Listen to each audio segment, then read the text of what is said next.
نحمده ونصلي على رسوله الكريم أما بعد فأعوذ بالله من الشيطان الرجيم بسم الله الرحمن الرحيم قد أفلح المؤمنون الذين هم في صلاتهم خاشعون والذين هم عن اللغو معرضون وقال النبي صلى الله عليه وآله وسلم من كان يؤمن بالله واليوم الآخر فليقل خيرا أو ليصمت وقال النبي صلى الله عليه وآله وسلم في مقام آخر من صمت نجا۔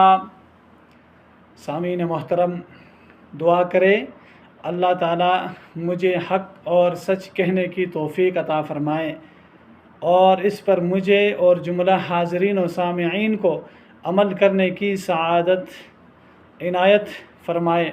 مومن کی دوسری صفت اللہ رب العزت ارشاد فرماتے ہیں قد افلح المؤمنون، تحقیق مومنوں نے نجات حاصل کر لی۔ یہ ایماندار کون لوگ ہیں؟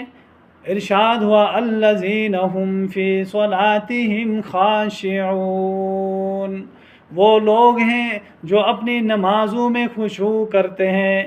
ارے ربا، ایمان والوں کی اور کیا صفات ہیں؟ ارشاد ہوا والذین هم عن اللغو معرضون، ان کی دوسری صفت یہ ہے ہزلیات، وہ لغویات اور بیہودہ اور بے فائدہ قول و عمل سے بچتے ہیں۔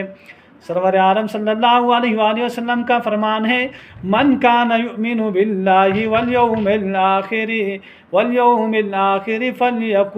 فلیقل خیرا او لیصمت، جو شخص اللہ تعالیٰ پر اور روز قیامت کے دن پر یقین رکھتا ہو اس کو چاہیے اچھی بات کہے یا زبان کو بند رکھے۔ میرے بھائیو دوستوں، زبان کی قدر و قیمت جانیے ان لوگوں سے جو زبان سے کیا ہے محروم ہے۔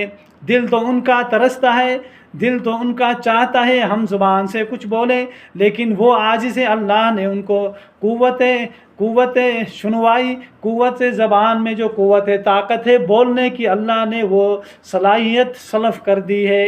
ان کی قدر، زبان کی قدر ان لوگوں سے پوچھے جو اس سے محروم ہے۔ سامعین محترم، ایک مرتبہ حضرت لقمان حکیم رحمۃ اللہ علیہ نے اپنے